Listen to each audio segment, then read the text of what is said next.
Meus irmãos, qual é o custo da jornada à cidade celestial? Perguntando de outra maneira, como é que nós temos vivido as nossas vidas? Seguimos ao Senhor de fato? Como respondemos à pergunta: o que é ser um cristão? O que define o nosso cristianismo? É algo que nós praticamos aos domingos pela manhã e apenas isso? Quais são as nossas prioridades? Vejamos o que Jesus nos ensina a respeito disso, aqui no Evangelho segundo Mateus, capítulo 8, a partir do verso 18, quando a santa palavra de Deus nos diz o seguinte: E Jesus, vendo em torno de si uma grande multidão, ordenou que passassem para o outro lado. E aproximando-se dele um escriba, disse-lhe: Mestre, onde quer que fores, eu te seguirei. E disse Jesus: As raposas têm covis, e as aves dos céus têm ninhos, mas o Filho do Homem não tem onde reclinar a cabeça. E outro de seus discípulos lhe disse: Senhor, permita-me que primeiramente vá sepultar o meu pai. Jesus, porém, disse-lhe: Segue-me, e deixe os mortos sepultar os seus mortos. Até aqui. Vamos ao Senhor mais uma vez em oração. Curva a sua cabeça comigo. Da lute em Domini. Tem misericórdia de nós, Senhor, nesta manhã. Glorifica o nome do Teu Filho em nosso meio, Pai. Que nós possamos ver, através da Tua palavra, o Filho do Homem, o Teu Filho, que se entregou por nós. Nos ajuda a ver nessa mensagem, Senhor, sermos chamados à atenção de como nós temos vivido e priorizado a nossa vida. Nos auxilia a vivermos de maneira digna num discipulado bíblico. Senhor, tem misericórdia de mim, que sou pó e pecado, e tenho a responsabilidade de expor a Tua santa palavra, que eu não venha atrapalhar de maneira alguma. Tenha misericórdia de mim e de todos aqueles que forem ouvir, para que o Teu Santo Espírito nos ilumine, que a Tua palavra queime em nossos corações e nos auxilie a repensarmos a nossa vida e as nossas prioridades. Pedimos essas coisas no nome santo de Cristo Jesus. Amém. Irmãos, anteriormente nós vimos Mateus narrando o cumprimento da profecia de Isaías após uma série gloriosa de milagres. E lá nós aprendemos duas coisas importantíssimas. A primeira é que Jesus realizava os milagres como sinais, como uma credencial messiânica.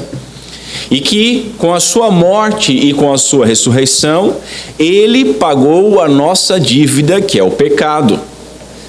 Desta forma, nós aguardamos esperançosos por aquele glorioso dia, quando todo o pecado e toda a consequência do juízo de Deus sobre o pecado, a saber, a morte, a dor e as doenças, quando tudo isso será exterminado de uma vez para sempre. É na glória que o Senhor enxugará todas as nossas lágrimas, e é na glória onde não haverá nem morte, nem dor, nem luto, e é lá que nós gozaremos a plenitude da bênção da aliança. Aqui, o evangelista ele interrompe a narrativa de milagres do Senhor.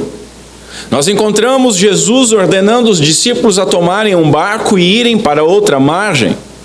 Talvez ele buscasse um local para um breve descanso, tanto dele quanto de seus discípulos. Mas nós vamos ver que no outro lado da margem, nem na viagem, ele descansa.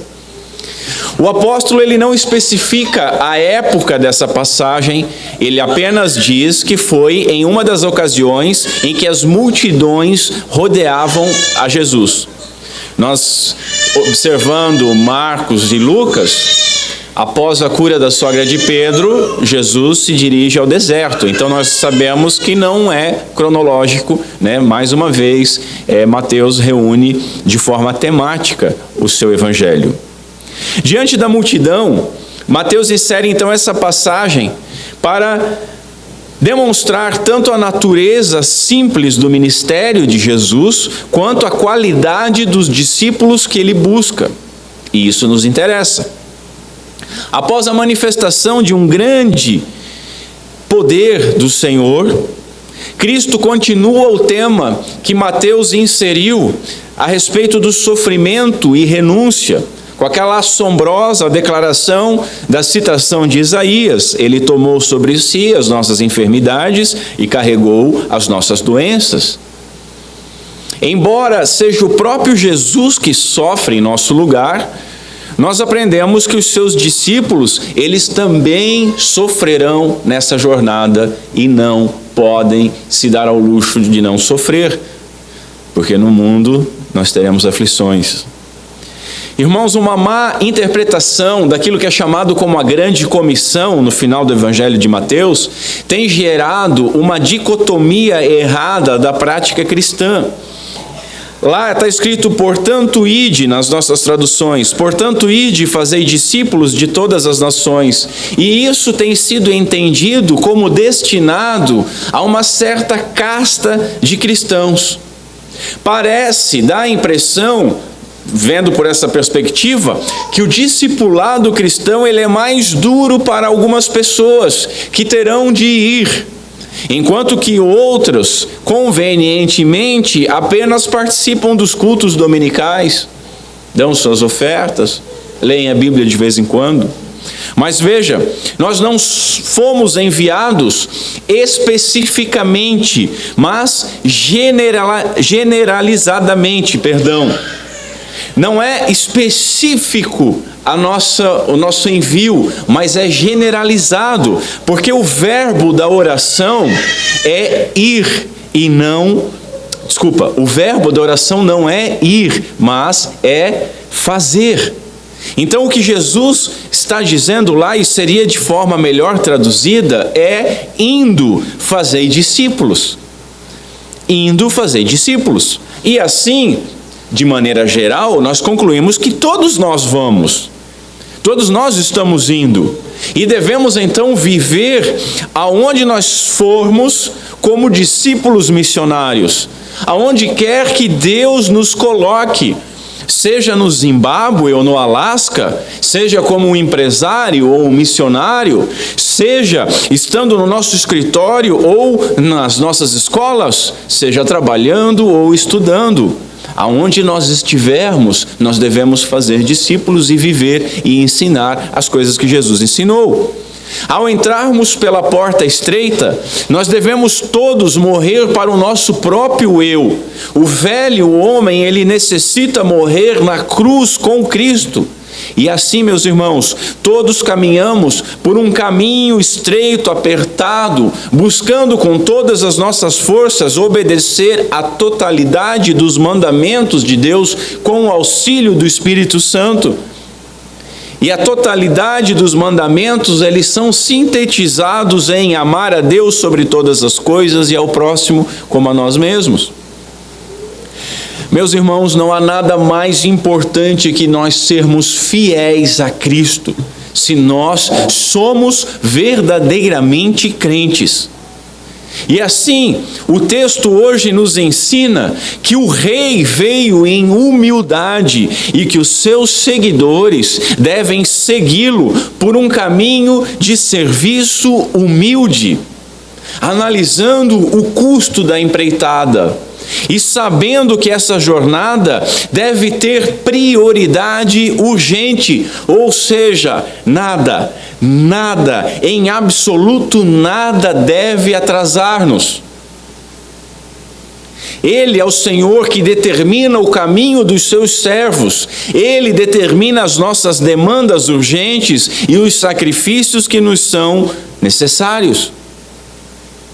A primeira lição que o Evangelho nos ensina hoje, com a decisão de partida repentina de Jesus, é que Jesus fugia da popularidade. Não só buscava um descanso, mas ele fugia das multidões. Muitas vezes nós buscamos a notoriedade que o nosso Senhor evitou, e aí erramos. Isso demonstra que nós somos seduzidos por motivos inferiores, motivos fúteis, os quais não tinham poder nenhum sobre o nosso Senhor. Quantos homens de Deus sucumbiram ou por buscarem grandes auditórios, ou por conquistarem grandes auditórios e depois desejarem mantê-lo a todo custo? É a história que nós vemos no cristianismo no nosso país. Cristo não buscava notoriedade, Cristo não se impressionava com popularidade, Cristo não buscava a glória dos homens.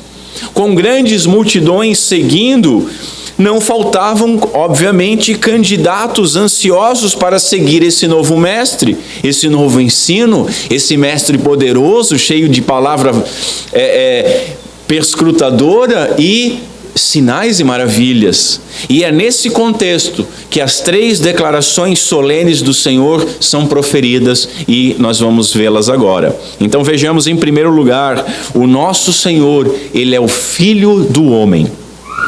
Irmãos, essa é a primeira vez que a expressão surge no Evangelho segundo Mateus. O evangelista, ele usa essa expressão 33 vezes, sendo que ela é usada em todos os evangelhos cerca de 80 vezes. Nós encontramos 80 vezes Filho do Homem nos evangelhos. Filho do Homem é o terceiro título mais usado no Novo Testamento para referir-se a Jesus. O primeiro é Cristo e o segundo é Senhor. E notem o seguinte, com exceção de João 12, quando Jesus está confrontando uma multidão e a multidão diz: mas quem é este Filho do Homem? Com exceção desta passagem, a expressão nos evangelhos só aparece nos lábios do próprio Senhor Jesus Cristo. Exatamente por isso, nós podemos concluir então que essa era a forma preferida de Jesus definir a sua pessoa, ou seja, a expressão é uma autodesignação de Jesus, é como ele gostava de dizer que ele era. A origem do termo, obviamente, está em Daniel, que nós lemos na liturgia. Daniel 7, versículo 13, diz o seguinte: continuei olhando nas visões noturnas, e eis que vinha com as nuvens do céu como filho do homem, e encaminhou-se para o ancião de dias, e o fizeram chegar até ele. Em Mateus, mais à frente, lá no capítulo 26, quando Jesus está sendo julgado e está sobre juramento, e perguntam para ele, diz claramente, tu és o Messias? Ele diz sobre si o seguinte: eu, porém, lhes digo que desde agora verão o Filho do Homem sentado à mão direita do Todo-Poderoso e vindo com as nuvens do céu. Que glorioso, que maravilhoso! Que expressão magnífica! Mas o que significa Filho do Homem? Prestem atenção, isso é muito interessante, já que Jesus usou tanto para se autodefinir. Essa é uma revelação velada, uma revelação coberta. É um título messiânico, mas oculto. Jesus apresenta-se com esse título como um rejeitado.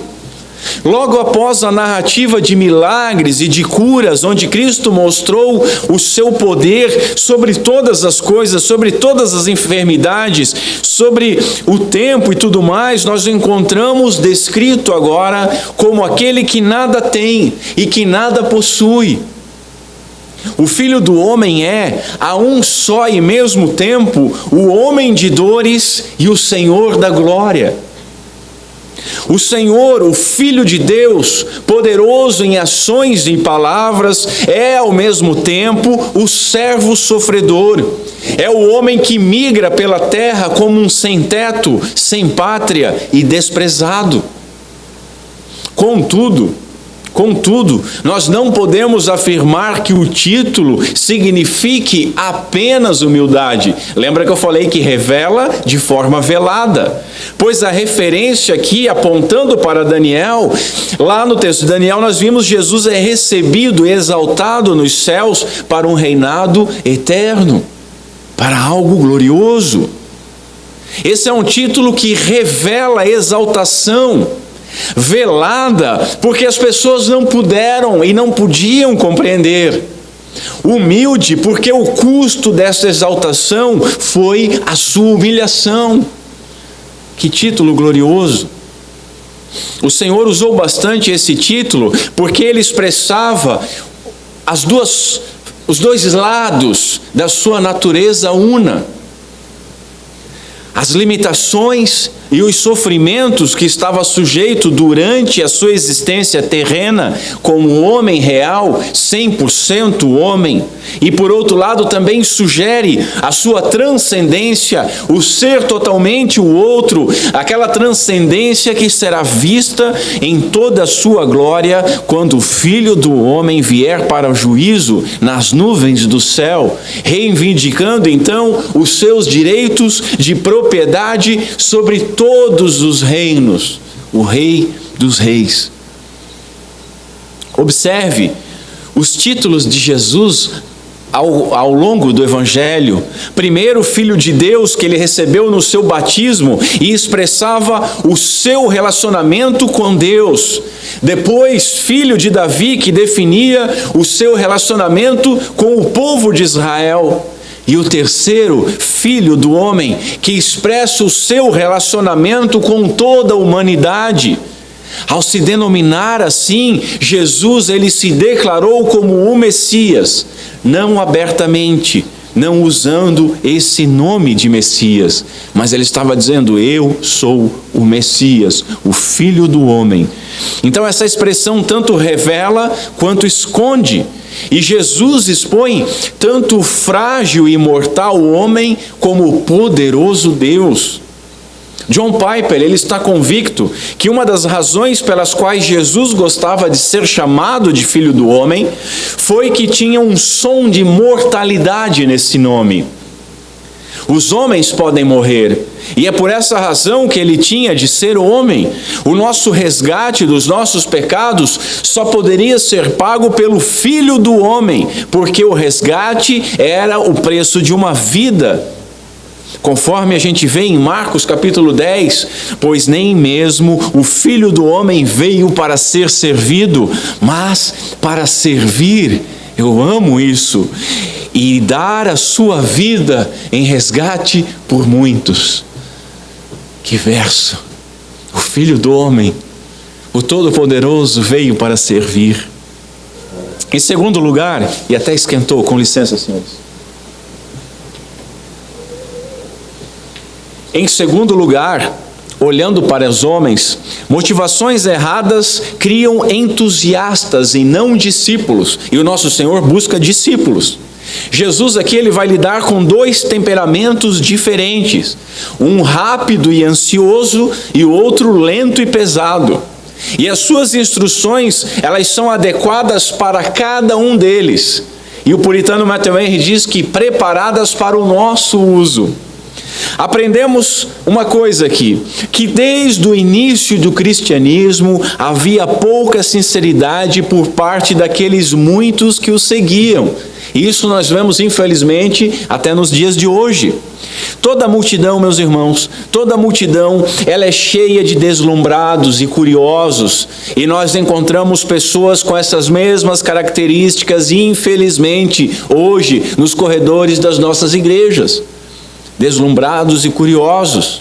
Por esse motivo, o texto é muito relevante a qualquer tempo em que seja exposto, e é também um alerta para cada um de nós que nos dizemos cristãos. Será que nós somos fiéis? Podemos ser apenas entusiastas, ou podemos ser aquele tipo de pessoa que possui uma certa prudência, mas letárgica, frouxa, mole, que sempre tem uma prioridade à frente do Senhor e à frente dos compromissos da igreja. podemos ainda ser uma curiosa mistura desses dois tipos. Vamos analisar. O primeiro homem era um entusiasta. Chama-nos a atenção a sua declaração corajosa em primeiro lugar. Não há como criticá-lo por falta de sinceridade na sua declaração. Ele foi o único escriba que falou assim com o próprio Jesus. Notem, Nicodemos, outro escriba, ele veio somente à noite falar com Jesus e veio cheio de perguntas e de dúvidas. Mas este mestre da lei, ele se apresenta de dia e a sua palavra, dita em frente à multidão, é um testemunho aberto. É um mestre da lei que reconheceu Jesus como mestre. Isso é muito importante. Quase todos os escribas e fariseus eram extremamente hostis a Jesus e o resistiam a todo momento. E é por isso que essa passagem é tão extraordinária, porque vemos um mestre da lei chegando a Jesus, chamando ele de mestre e dizendo: eu vou te seguir. Mas como que Jesus responde? Como mestre dos mestres que Jesus é, ele ensina uma lição importante, tanto a esse escriba quanto a cada um de nós. Nós precisamos saber o que nos espera, caso nós sigamos verdadeiramente a Cristo. Cristianismo não é uma adesão simples a uma comunidade, o vestir uma camiseta, o carregar uma Bíblia e a botar um adesivo no carro. O homem, ele tinha visto um cenário majestoso. Observem o que esse homem tinha visto. Primeiro ele viu uma multidão atônita, como nós vimos, uma multidão como se tivesse levado um soco no estômago, descendo o monte após o sermão do monte. Depois ele olha uma multidão e vê milagres sendo realizados. Parecia certo que esse seria um ministério de muito sucesso, e o sucesso, ele é acompanhado sempre de grande lucro. Logo, o Rei dos Reis, seja ele quem for, estará entronizado, e esse homem deseja uma posição elevada nesse ministério, nesse reino. Ele deseja participar desse show da fé que ele tem visto. Ele é como se dissesse para Jesus assim: olha, eu serei o seu seguidor, não importa aonde nós sejamos aplaudidos, eu vou contigo. Cuidemos, irmãos, com os nossos interesses. A resposta de Jesus, ela é inesperada. Jesus parece nem ao mesmo respondê-lo. Porque o Senhor não responde a pergunta feita pelas palavras, mas Ele responde a pergunta da intenção da mente deste homem. O Senhor conhece o nosso coração e conhecia o que estava no coração desse destemido candidato a cristão. O Senhor não quer seguidores iludidos e motivados por vantagens pessoais. É como se o Senhor dissesse para ele o seguinte: então, meu amigo, você imagina aplausos, você imagina recepções acaloradas, você imagina palácios e manjares? Filhão, eu nem sequer tenho um lugar para descansar, como tem as raposas e as aves. É isso que nos espera. Nós seguiremos a tal mestre? Notem, esse escriba, ele foi em primeiro lugar muito ansioso, em segundo lugar muito decidido, e em terceiro lugar ilimitado e sem reservas. E ainda assim parece, pela resposta de Cristo, que essa resolução foi precipitada e que as suas finalidades eram vulgares e materiais, escreveu um puritano. Será que as nossas resoluções não são precipitadas e as nossas finalidades, não são também vulgares e materiais? Cuidemos das nossas resoluções. Serão autênticas?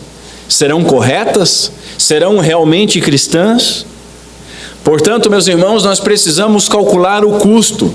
Jesus sabia que a mesma multidão que estava nesse momento extasiada, cedo ou tarde iria pedir a sua cabeça e o condenaria à morte na cruz. O Senhor nos adverte a estarmos preparados. A porta de entrada, repito, é estreita. E sendo estreita, para entrar nessa porta, nós precisamos deixar os nossos interesses no lado de fora. Não podem entrar junto conosco. O caminho do cristianismo, ele é apertado, portanto, ele é impossível de ser seguido se nós quisermos carregar os nossos penduricalhos, os nossos interesses vãos. A vida cristã, ela é simples e o crente, ele deve estar preparado para viver privações. O Deus encarnado, ele não tinha onde reclinar a sua cabeça. Ele deixara todas as riquezas no céu para trás, para viver sem um travesseiro para dormir. Sproul diz: não é difícil captar a mensagem transmitida ao escriba. Ele também deveria esperar humilhação, porque seguir Jesus tem um preço. Nós já calculamos o preço? Ou nosso cristianismo ainda é só um oba-oba de festa? O Evangelho, ele tem sido negociado como um trampolim para o sucesso em nossos dias. Muitas pessoas vendem Jesus bem mais barato do que Judas vendeu por causa de meia dúzia de seguidores. O método do Senhor é diferente. O nosso Senhor, ele não atrai com falsas promessas nem com ilusões. O nosso Senhor, ele promete aflições. E é isso que nós devemos esperar, porque ele não mente. Ele coloca diante de nós as inevitáveis provações que nós enfrentaremos, entre elas solidão e desamparo. Jesus, ele não está simplesmente repreendendo ou rejeitando esse homem, mas Jesus está provando esse homem, dizendo a ele a verdade. E se nós queremos seguir o Mestre, nós devemos estar preparados, porque o verdadeiro discipulado dos que seguem o Filho do Homem não é confortável e nem deve ser iniciado sem calcular o custo. Sem calcular o custo, meus irmãos, nós seremos aqueles que fazem votos de tolo, que falam muitas coisas, que se comprometem com muitas coisas, mas não as cumprem. Jesus conhece o nosso coração melhor do que nós. E o que ele vê quando ele olha para nós? Será que ele vê apenas entusiasmo? Entusiastas, eles espantam-se com adversidades. Notem, o povo judeu esperava um Messias como um rei poderoso que os libertaria à força do jugo romano. Eles não esperavam e também não queriam um servo sofredor. Ele, que era a nossa cabeça, não tinha onde reclinar a sua própria cabeça, escreveu Spurgeon. Ninguém, meus irmãos, é atraído pela simplicidade. E o nosso Senhor é simples. E o ministério é simples. O cristianismo é uma vida simples. Veja, eu não estou aqui advogando que conforto é pecado, muito pelo contrário. Mas esperar conforto material por meio do Evangelho não é conversa de discípulos, mas é papo furado de mercenários. Talvez esse homem esperasse algum ganho, alguma recompensa imediata, a sua disposição tão linda de seguir Cristo. Para o Filho do Homem, contudo, as coisas são inteiramente diferentes. Em suas andanças de lugar em lugar, ele, para quem não havia lugar na hospedaria, para ele que não possuía sequer um lugar onde passar a noite, para aquele que com o desenrolar da história, a Judéia o rejeita, a Galiléia o expulsa, Gadara roga para que ele deixe a sua região, Samaria lhe nega até hospedagem, a terra não lhe quer e por fim na cruz até mesmo o céu o abandona. Esse é o nosso Senhor. Hoje vemos Cristo sendo abandonado e desprezado por um mundo caído e corrupto. A depravação desse mundo caído e corrupto, essa depravação mundana, reprova os seguidores de Jesus e sentencia esses seguidores à perseguição. Perseguição essa que vai desde a zombaria até a morte, até o martírio. Onde está o nosso entusiasmo em seguir os passos de Jesus quando nós analisamos essas coisas? Eu vejo muita gente dizendo: Jesus prometeu vida abundante, vou viver bem, eu sou filho de Deus, eu sou cabeça, não sou cauda. Pois é, filhão, mas a nossa cabeça não tinha onde repousar a sua. A nossa cabeça foi coroada de espinhos, foi esmurrada, teve sua barba arrancada, foi cuspida, foi esbofeteada. O que nos espera? Sabendo o que nos espera, cadê o nosso entusiasmo? Ou será que ele murchou? Nós devemos depender sempre de Cristo e devemos vigiar o nosso entusiasmo carnal. Jesus falou a um outro entusiasmado. A esse outro entusiasmado, Jesus disse o seguinte: Simão, Simão, Pedro, Satanás pediu vocês para peneirá-los como trigo, mas eu orei por você para que a sua fé não desfaleça. E quando você se converter, fortaleça os seus irmãos. E qual foi a resposta do entusiasmado Pedro? Às vezes é semelhante às nossas respostas. Pedro disse: estou pronto para ir contigo para a prisão e para a morte. E o que ocorreu depois disso? Pedro negou. Não negou nenhuma nem duas, mas negou 3 vezes. Nós, meus irmãos, devemos rejeitar o entusiasmo, devemos rejeitar a afobação, devemos calcular o custo da jornada, devemos nos agarrar com todas as nossas forças em Cristo que nos fortalece e então, em humildade e dependência, segui-lo. Esse homem, infelizmente, aparentemente, ficou para trás, porque nenhum evangelho informa que entre os discípulos havia um teólogo. Em terceiro lugar, prioridades erradas criam empecilhos aos discípulos. A demora na execução é tão má por um lado, quanto a precipitação nas decisões o é por outro, escreveu um puritano. Observando o segundo homem, ele é excessivamente cauteloso. Ele demora muito para atender, porque ele tem uma prioridade errada. Qual é a nossa prioridade, meus irmãos? Ele pergunta se ele pode adiar o seu discipulado por um tempo, até cumprir uma obrigação básica para com a sua família. Se o primeiro homem foi muito rápido, o segundo homem é muito lento.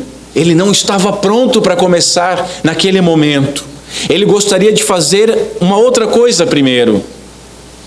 A sentença choca os nossos ouvidos desavisados, pois nós não esperamos uma frase como a que Jesus disse, nós não esperamos umas palavras tão ríspidas vindas dos santos lábios do nosso Senhor. Mas nós temos que entender por que essa rispidez. Primeiro, o pai desse homem, ele estava morto ou morrendo? Irmãos, existem centenas de livros só debatendo isso. Chega a ser ridículo. Eu creio que ele estava morto, porque a resposta de Jesus parece rude. Muitos intérpretes afirmam que este homem ele estaria pedindo um adiamento maior. Ele não estaria pedindo simplesmente para enterrar o seu pai que havia morrido, mas para que ele esperasse o seu pai idoso morrer e então viesse a seguir a Cristo. Só que essa sugestão, meus irmãos, não diminui a dificuldade da resposta de Jesus. Primeiro, porque os sepultamentos eles eram feitos no dia da morte, e se fosse esse o caso, uma pequena demora não justificaria a resposta ríspida de Jesus. Segundo, porque entre os judeus, e como os irmãos lembram da lei, a responsabilidade de um homem diante de um pai idoso era tão grande quanto o seu dever para com os mortos. Jesus censura as pessoas por não estarem obedecendo o mandamento com relação aos seus pais. Assim, a desculpa que o discípulo usou aqui, ela parece à primeira vista justificada. E a resposta de Jesus parece contrariar o sentido natural da piedade que um filho deve demonstrar pelo seu pai. Volto a falar, o próprio Jesus, lá em Marcos 7, ele condenou severamente a transgressão do mandamento com relação aos pais. Portanto, meus irmãos, encaremos a verdade, porque as tentativas de amenizar o que Jesus falou, elas fracassam. Nós temos que encarar de frente o que Jesus falou. A grande questão aqui é o que o homem está afirmando nas entrelinhas. E foi isso que motivou a resposta do Senhor. Era como se esse homem estivesse dizendo o seguinte: olha, depois de eu cuidar das minhas responsabilidades, eu observarei as suas. É isso que esse homem está dizendo. Pode usar as palavras que forem, mas o que ele está dizendo é isso. Jesus desejava que as coisas mais importantes fossem feitas primeiro. O serviço a Cristo vem em primeiro lugar.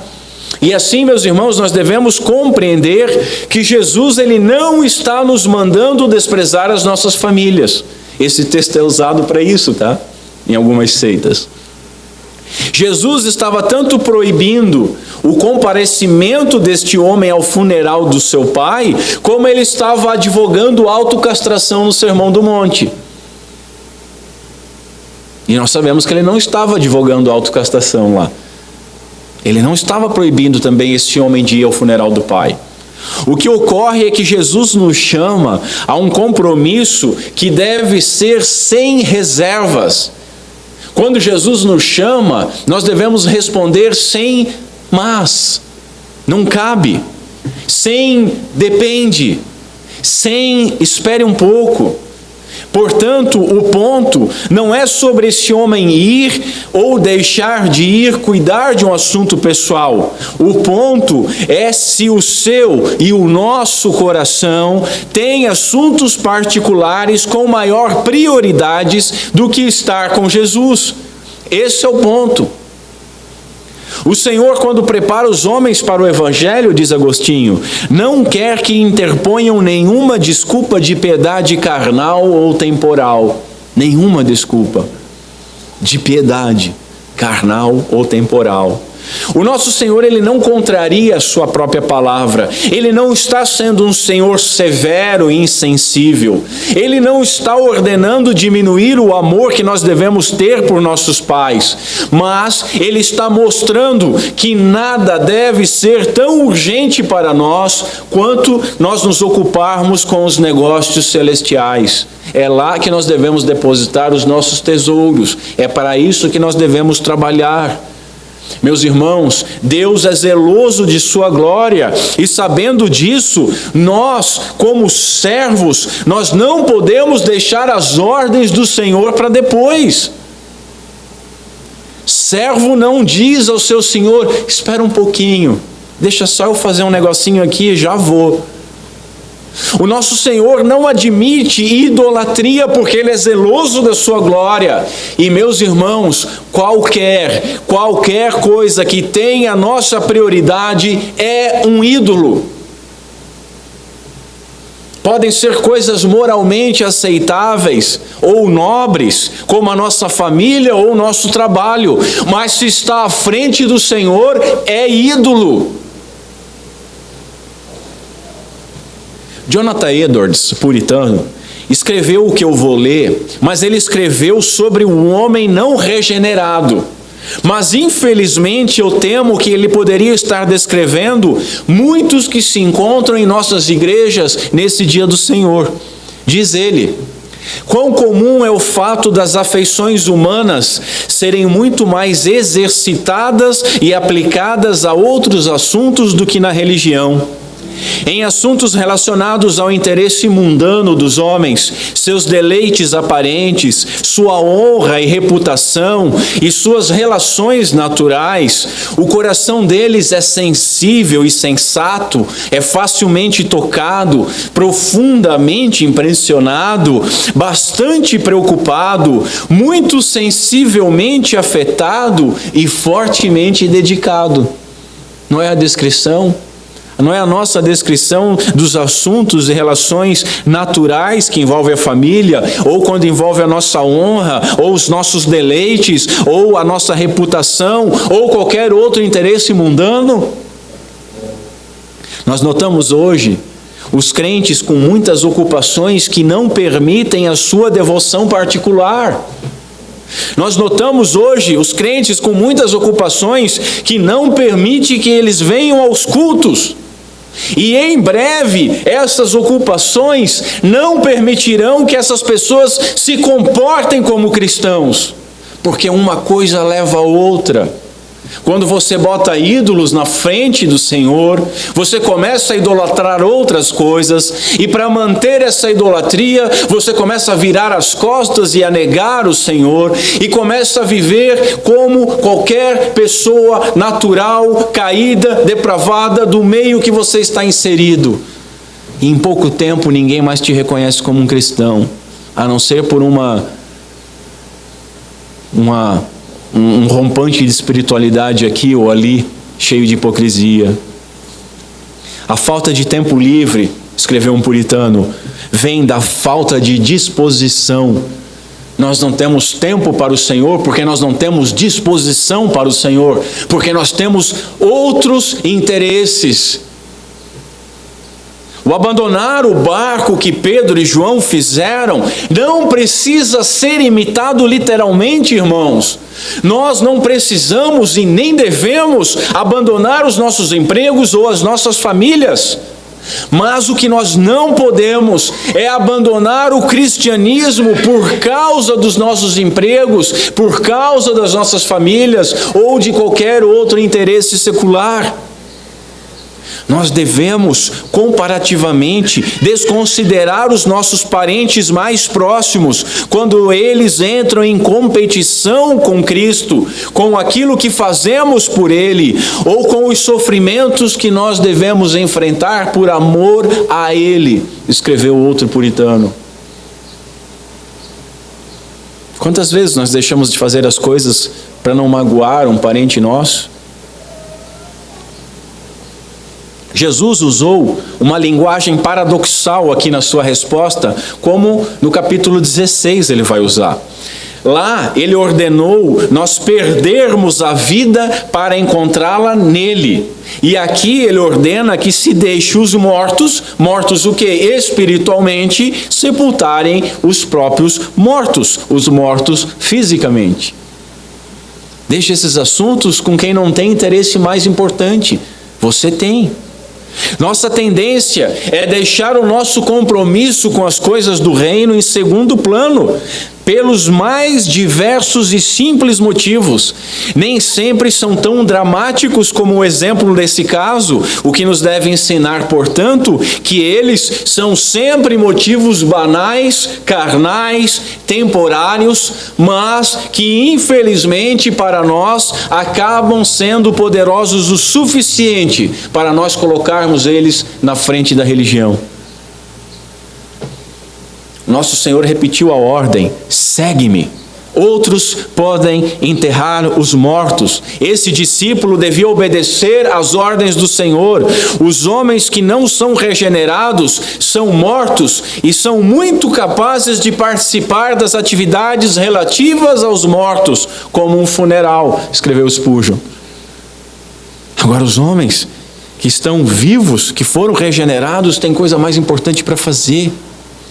No Sermão do Monte nós aprendemos que o caminho estreito leva à vida, e todo aquele que não está nesse caminho está morto. Assim estão aqueles que não têm ouvidos para ouvir o Evangelho, que não podem atender às coisas espirituais.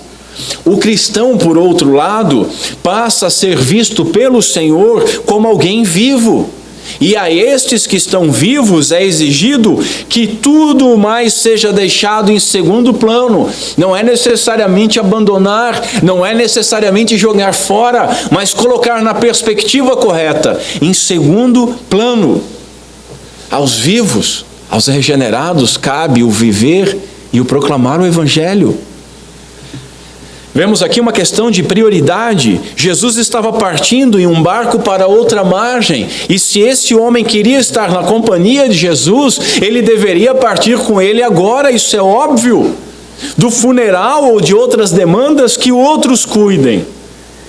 Na nossa vida, na vida ética, há momentos, diz um teólogo, há momentos críticos em que o que não é feito logo não será mais feito.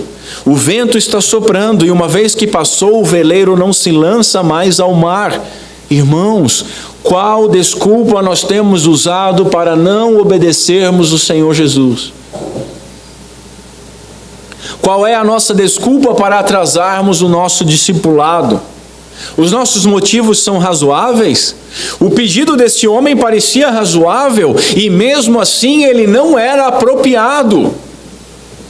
Ele não teve o zelo que deveria ter pelo reino e por isso ele fez esse pedido, pois parecia para ele que tinha outros interesses, um pedido plausível. Note que uma mente relutante nunca falta para ela desculpa, escreveu um puritano. Qual é a nossa desculpa? Nossa mente também tem sido relutante? Irmãos, que lição que nós aprendemos? Nós podemos ser impedidos e obstruídos por uma preocupação sincera, mas em excesso com as nossas famílias ou com outras coisas legítimas que fazem o nosso dever para com Deus ser negligenciado, adiado e, portanto, temos a necessidade de dobrar a nossa guarda. Não basta parecer certo, não basta atender e cumprir as formas mais elementares de religião, ou nós entregamos toda a nossa vida a Cristo e morremos para nós mesmos, ou não podemos ser seus discípulos. Não há meio termo, não há um terceiro caminho. Spurgeon escreveu o seguinte: grande parte das preocupações sobre política, táticas partidárias, reuniões de comissões, reformas sociais, divertimentos levianos e assim por diante, pode muito propriamente ser descrito como enterro de mortos. Muito disso é trabalho necessário, apropriado e até louvável, mas ainda assim são apenas atividades que um não regenerado pode realizar tão bem quanto os discípulos de Jesus. Meus irmãos, onde que nós temos gasto as nossas energias? Em época política, de eleições, a gente vê mais apologetas de partidos e de homens do que do Senhor. Portanto, Jesus não está desejando que esse homem, nem que nós, rompamos os laços familiares. Apenas que ele e nós compreendamos o que é importante e o que é urgente. Seguir a Cristo e testemunhar sobre Cristo e a sua obra é urgente. Todas as outras coisas elas podem ser importantes, mas não possuem essa urgência, não possuem essa mesma prioridade. Em quarto lugar, por fim, vamos ver como nós aplicamos essa doutrina. O texto, em primeiro lugar, ele está nos exortando, tanto o ansioso e inocente e entusiasmado, quanto aqueles que não dão prioridade elevada o suficiente para a religião. Jesus chamou a todos a virem após ele. Jesus chamou a todos ao discipulado. Contudo, aqueles que se professam verdadeiros discípulos, eles devem ser advertidos a calcular o custo. Será que estão preparados para suportar as dificuldades? Estão prontos a carregar a sua cruz? Se assim não for, tais pessoas ainda não estão aptas a começar o cristianismo, escreveu o bispo Ryle. O texto hoje nos exorta a cuidarmos com aquela mentira sobre o testemunho importante. O cristianismo, meus irmãos, ele não depende de adesão de pessoas famosas. Um escriba queria seguir o nosso Senhor e foi reprovado por ele. Jesus, ele poderia dizer, não, vem cá que eu vou cuidar de você, porque imaginem, meus irmãos, imaginem o testemunho de um escriba, abriria portas para o nosso Senhor. Todavia, Todavia, Jesus não possui a nossa mente carnal. Jesus, ele não procura pessoas de posições elevadas, mas ele procura adoradores. Aprendemos também que o cristianismo começa com a morte. Primeiro, a morte vitoriosa do Filho do Homem, e depois com a morte de cada um dos seus seguidores. Pois diz a palavra que se o grão de trigo não cair na terra e não morrer, continuará ele só, mas se morrer, dará muito fruto. E continua Jesus dizendo: aquele que ama a sua vida a perderá, ao passo que aquele que odeia a sua vida neste mundo a conservará para a vida eterna. Quem me serve precisa seguir-me, e onde estou, o meu servo também estará. Aquele que me serve, meu Pai honrará. João 12. As respostas do Senhor nos ensinam em que há ocasiões em que precisamos literalmente desistir de tudo por amor a Cristo e, se necessário, mesmo os deveres que nós consideramos tão importantes. Aqui nós vemos os ministros e líderes das igrejas sendo exortados, pois muitas pessoas estão sendo admitidas à plena comunhão nas igrejas sem jamais serem advertidas a calcular o custo.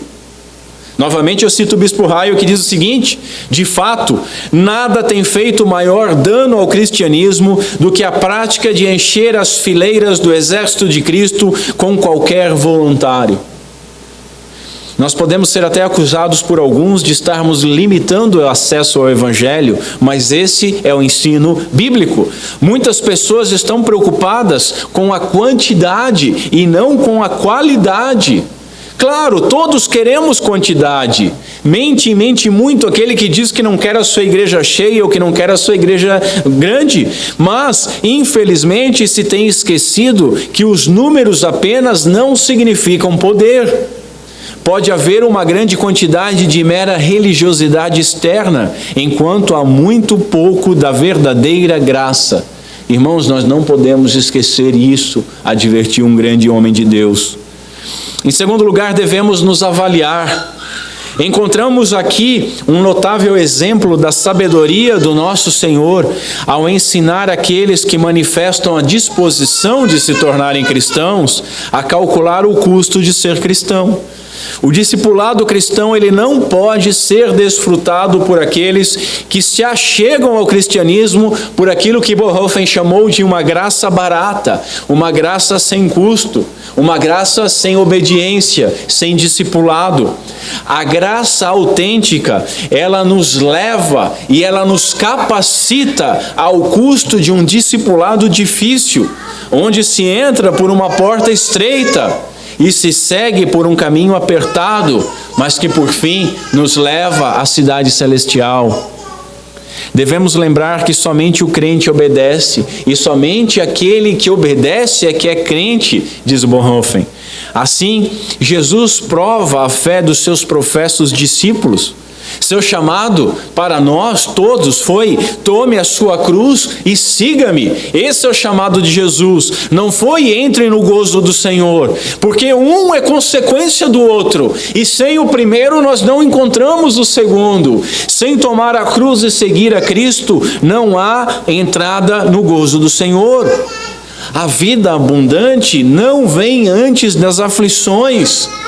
A leve e momentânea tribulação, tenha o peso que tiver, ela vem antes do peso de glória. O descanso vem após o trabalho, e o último Shabá, o último descanso, será como foi o primeiro, uma consequência do árduo trabalho. Irmãos, semeamos para colher depois, semeamos com lágrimas para colhermos depois com alegria. Podemos dizer aos que se achegam que eles receberão uma coroa de glória no fim, mas não podemos esconder deles que até lá há uma pesada cruz para ser carregada dia após dia. Nós devemos lembrar disso e ensinar isso.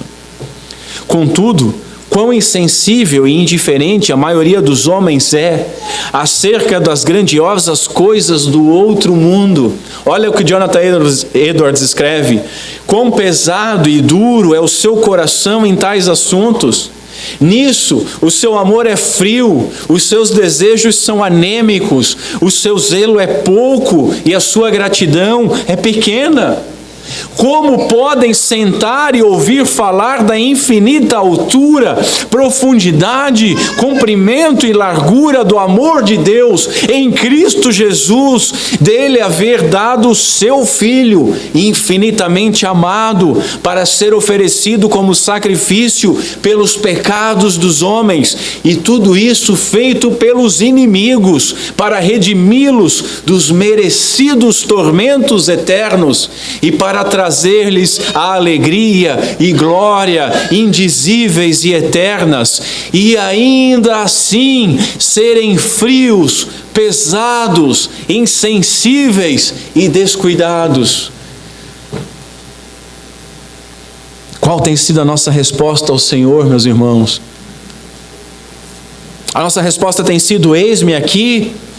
Ou a nossa resposta tem sido: permita-me antes fazer isso ou aquilo? Jesus, ele não necessita de plateia. O seu propósito nunca foi ter apenas seguidores, porque isso seria fácil de alcançar com seu poder. É o que muitos fazem hoje, prometendo milagres ou vida fácil. Mas o que o Senhor quer é adoradores, homens que lhe sigam, tanto em seu sofrimento, quanto ao fim em sua exaltação. Jesus não quer um pouco do nosso tempo, Jesus não quer um pouco da nossa atenção, Ele não quer um pouco da nossa devoção, o Senhor não quer um pouco do nosso coração, Ele quer-nos integralmente. Devemos responder: nós colocaremos Jesus em primeiro lugar, antes mesmo das mais importantes das nossas obrigações? Se Jesus nos chamar, nós vamos confiar os nossos entes queridos em suas mãos e segui-lo sem hesitação? Irmãos, não há justificativa justa para que nós não larguemos todas as coisas, todas as nossas preocupações, para então termos tudo em Cristo. Somos motivados a viver em santidade, em obediência, pois não deve haver nada mais belo e nada mais desejoso do que sermos moldados à imagem de Cristo. E esse foi o motivo de nós termos sido eleitos pelo Pai. Sendo assim, a nossa obrigação de sermos santos como Deus é santo, não é uma obrigação servil, mas é um privilégio. Um privilégio tão grande quanto o do servo que é chamado à mesa do seu Senhor, do seu Rei. Como um privilégio daquele que não era filho de ser adotado, e não somente adotado, mas ter impresso em sua vida as características do Pai que o adotou. Irmãos, temos seguido o Filho do Homem. Com isso, todos nós somos chamados ao arrependimento. Quantas coisas têm concorrido com a nossa atenção? Quantas vezes deixamos de seguir Jesus para seguir o mundo? Quantas vezes prometemos coisas maravilhosas de todo o nosso coração para pouco depois falharmos miseravelmente?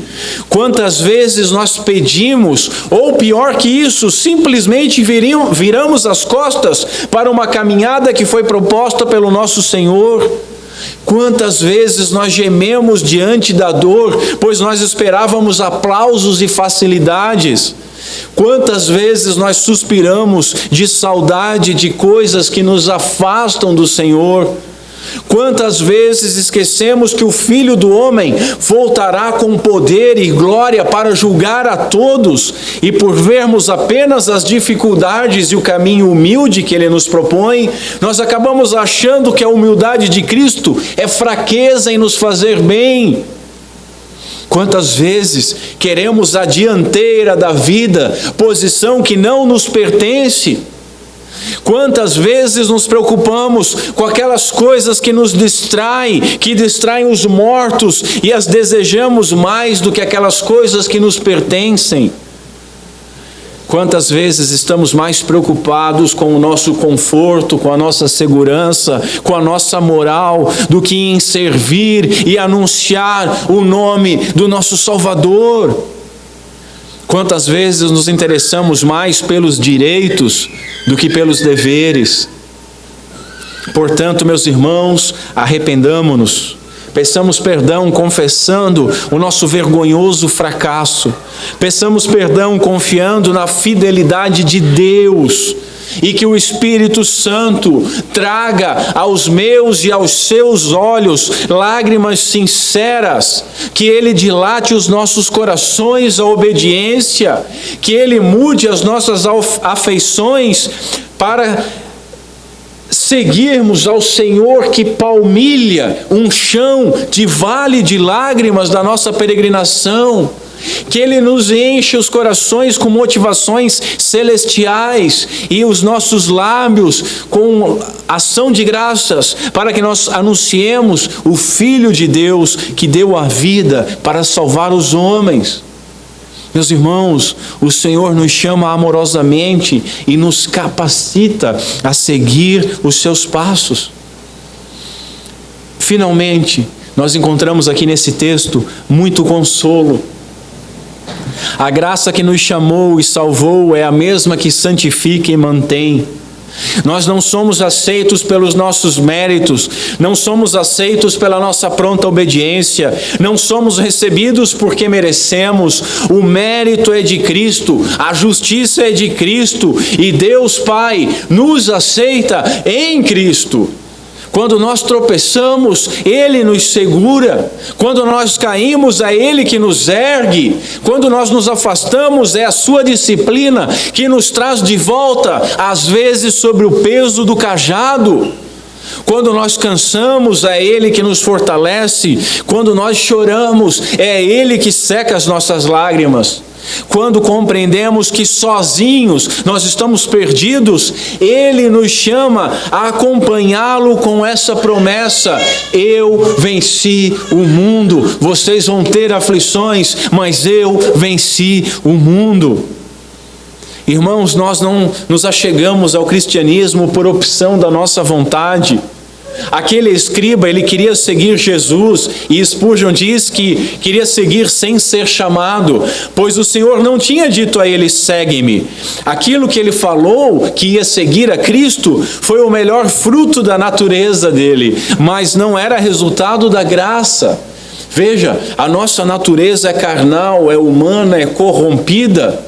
Ora é entusiasmada, ora é cautelosa em excesso, mas a graça que chama e capacita os eleitos a largarem tudo, pois para os eleitos, o Salmo 73 descreve o sentimento. Lá nós encontramos o seguinte: tu me diriges com o teu conselho e depois me receberás com honras. A quem tenho eu nos céus, senão a ti? E na terra, nada mais desejo além de estar junto a ti. O meu corpo e o meu coração poderão fraquejar, mas Deus é a força do meu coração e a minha herança para sempre. Os que te abandonam, sem dúvida perecerão. Tu destróis todos os infiéis, mas para mim, bom é estar perto de Deus, porque eu fiz do soberano Senhor o meu refúgio e proclamarei todos os seus feitos. Que glorioso! Que lição gloriosa! Nós somos levados a Cristo pela força do chamado que Ele nos faz e não pelas nossas promessas que fazemos a Ele. Prometemos muito, meus irmãos, e fazemos pouco. Imagina se Deus levasse em conta cada voto de tolo que nós já fizemos em nossa vida, nós estaríamos completamente perdidos. Portanto, diz Paulo, isso não depende do desejo ou do esforço humano, mas da misericórdia de Deus. Em outro lugar, portanto, Deus tem misericórdia de quem Ele quer e endurece quem Ele quer. Se você, meu irmão, foi determinado a ser um vaso de honra, todas as suas desculpas, todos os seus atrasos, todo o seu mundanismo será por fim vencido pelo poder gracioso do Espírito Santo de Deus. Eu não estou dizendo isso para que nós relaxemos, para deixar a vida nos levar, mas para que nós não nos desesperemos com o nosso atraso, com a nossa frouxidão, com a nossa inércia, com a nossa letargia, com as nossas desculpas, e para que nós passemos a clamar por socorro. O Senhor quer nos ouvir, e Ele quer ouvir de nós: Senhor, eis-nos aqui, guia-nos, guia-nos. Os adoradores são procurados pelo Pai, as ovelhas perdidas pelo bom pastor, e todas elas serão conduzidas para o aprisco. Sproul confessa, escrevendo o seguinte: ao longo dos anos do meu ministério, houve muitos momentos em que Jesus foi por um caminho e eu fui por outro. Eu era como Agostinho, ele diz, que orou na juventude: Senhor, dá-me castidade e comedimento, mas não agora. Infelizmente, eu acho que essa hesitação, quando se trata de seguir a Jesus, é característica de muitos de nós. E infelizmente, eu posso testemunhar afirmativamente, para minha vergonha, o meu testemunho é semelhante do Sproul. Eu já coloquei na minha vida muitos marcos para me dedicar ao Senhor. Primeiro isso, depois eu vou. Senhor, aguarda isso até eu fazer aquilo. Depois eu serei teu. Aguarda eu realizar esse sonho ou aquele. Senhor, permita-me primeiro casar. Permita-me primeiro casar e casar bem. Aí eu casei, o Senhor me trouxe uma esposa. Qual foi a minha oração depois? Senhor, permita-me gozar de paz, um período de paz com a minha esposa, porque depois eu vou me dedicar ao Senhor. O que Ele me deu? Me deu 7 anos terríveis de desespero, lágrimas, dor. Apenas quando eu passei a me dedicar a Ele, a me dedicar plenamente a Ele, é que eu encontrei o verdadeiro gozo do nosso casamento. Compreendam o seguinte, meus irmãos: Deus, Ele não quer nos privar do que é bom, antes Ele quer tirar aquilo que nós achamos que é bom, para nos dar o seu melhor, e o melhor de Deus é Cristo para nós, e seguir a Cristo. Nos consola, meus irmãos, saber que as aves e as raposas, criaturas simples, elas têm as suas casas providas pelo Senhor. Nos consola também, no outro extremo, saber que o nosso Senhor, Rei e Salvador, Ele submeteu-se às degradações e agonias de extrema pobreza, e isso igualmente deve nos encorajar e consolar.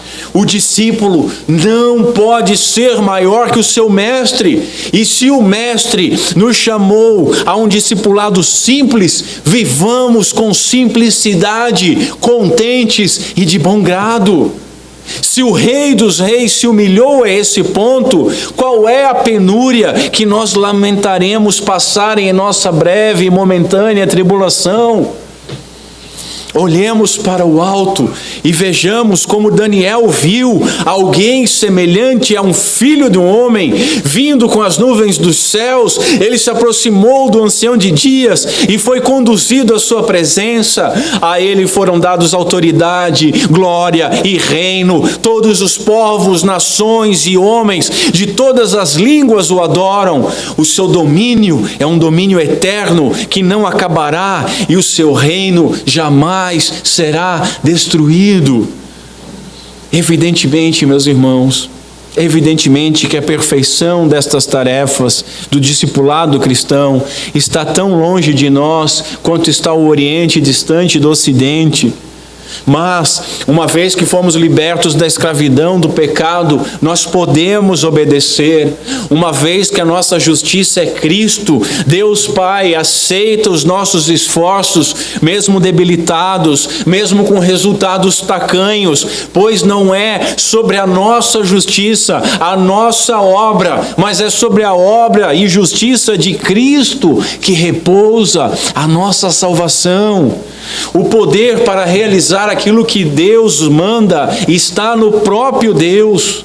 Portanto, irmãos, a nossa entrega e devoção a Ele devem ser totais, com uma disciplina de servo, com uma dependência de filho e com a segurança de que o poder de Deus terminará aquela obra que Ele iniciou em nossas vidas. Você, meu amigo, você quer ser um discípulo de Jesus? Você quer fazer sua profissão de fé? Calma, não se afobe. Calcule os gastos. Não se apresse. Lembre que aquilo que cedo amadurece, cedo apodrece. Todavia, se você já ouviu o chamado, não arrume nenhuma desculpa para não vir. O caminho é estreito. É atravessado por uma porta apertada, é um discipulado aflitivo, toda vida, não há outra vida. O Filho do Homem, em sua humildade, nos chama a acompanhá-lo e em seu poder nos chama a depender dele. Fora de Jesus estamos mortos e esperamos que outros mortos nos enterrem. Que escolhamos então o caminho da piedade, não porque não conheçamos nenhum outro, mas porque nós não conhecemos nenhum caminho melhor. Jesus é o caminho, a verdade e a vida. Ele é o Filho do Homem. E nós estamos realmente dispostos a segui-lo? Que Deus Pai seja misericordioso conosco, por Cristo Jesus. Amém. Vamos ficar em pé. Curva a sua cabeça. Vamos ao Senhor em oração. Senhor Deus, nosso Pai, obrigado pela Tua palavra, obrigado pela Tua advertência, obrigado pelo Teu chamado. Tem misericórdia de nós, Senhor. Nós somos fracos, nós nos afobamos, falamos coisas sem calcular custo, nos comprometemos com coisas sem saber o que vai nos custar. Não somos nada melhores do que Pedro e constantemente te negamos na caminhada. Perdoa-nos. Perdoa-nos também, Senhor, porque colocamos marcos, colocamos ídolos à nossa frente, estabelecemos coisas e damos a elas devida importância maior do que te seguir. Perdoa-nos, Senhor, porque muitas vezes tentamos te seguir na força do nosso braço da carne e não na dependência do teu poder. Traz, Senhor, aos nossos corações consolo, consolo que tu nos chamou e que nós ouvimos porque foi nos dado vida, e que nós ouvimos o teu chamado porque estamos dispostos a seguir o bom pastor, que sabemos que o teu cajado e a tua vara vão nos disciplinar pela jornada, que sabemos que tu palmilha esse caminho por um vale de lágrimas, sabemos que esse caminho nos leva à cruz, aonde tu conquistou a vida, mesmo sendo um caminho árduo. Ansiamos aquele glorioso dia, quando nós experimentaremos todas as delícias de estar plenamente em ti e do que tu nos propôs. Até lá, Senhor, não deixa nós nos afastarmos da nossa cruz, não deixa nós nos afastarmos da caminhada atrás de ti, não deixa nós nos afastarmos do discipulado autêntico, verdadeiro, que sacrifica a própria vida, os próprios interesses, que não possui nada e em ti possui tudo. Tem misericórdia de nós, concede-nos essas coisas para a glória do teu nome, é o que nós pedimos, em nome de Cristo Jesus. Amém. Amém.